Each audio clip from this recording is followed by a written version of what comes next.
दोस्तों, जो काम भारत सरकार को बहुत पहले कर देना चाहिए था वो काम अब जाकर हुआ है। हालांकि ये कितने दिनों तक रहता है ये सोचना होगा। अगर भारत सरकार ने इसे हमेशा के लिए बैन कर दिया है तो भारत सरकार की पीठ थपथपाई जानी चाहिए, उनको शाबाशियां दी जानी चाहिए, क्योंकि ये काम वाकई में देश हित में बहुत जरूरी था।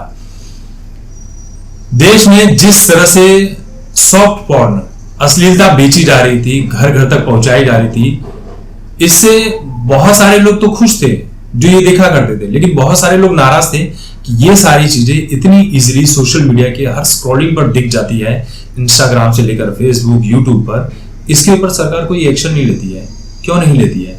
बहुत सारे नियम कानून बनाए गए, फिर बंद हुए, लेकिन इस बार सरकार ने अश्लीलता फैलाने वाले 20 से भी ज्यादा OTT ऐप्स को बैन कर दिया है, जिसमें एकता कपूर का अल्ट बालाजी, वही एकता कपूर जिसे भारत सरकार राष्ट्रपति के द्वारा पद्मश्री से सम्मानित किया गया है।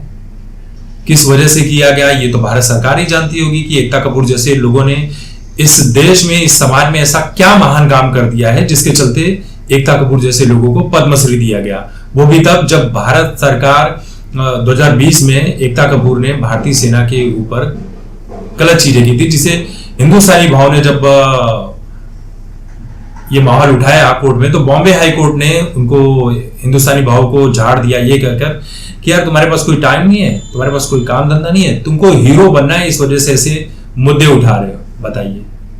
तो ये सारी चीजें हमारे कोर्ट में। और एक चीज तो मैंने देखी है कि बॉम्बे हाई कोर्ट में जो भी केस जाते हैं यहाँ पर सारे डिसीजन उल्टे ही आते हैं।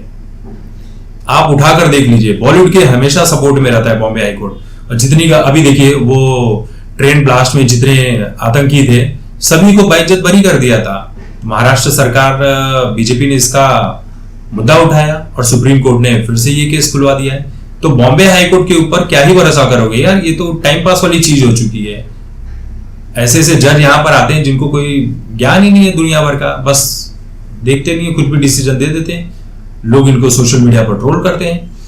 तो कहानी ये हो गई कि भारत सरकार ने जो 20 OTT ऐप्स बैन किए हैं उसमें जो सबसे बड़े नाम हैं वो है एकता कपूर का अल्ट बालाजी, दूसरा है उल्लू ऐप, हॉटस्टार, और भी ऐसे ऐसे आड़े तिरछे नाम हैं जो मुझे याद नहीं है, मैं बताना भी नहीं चाहता, प्रमोट भी नहीं करना चाहता, क्योंकि आप जानकार ही हैं, आपने देखा ही होगा। तो ये बहुत ही काबिले तारीफ है।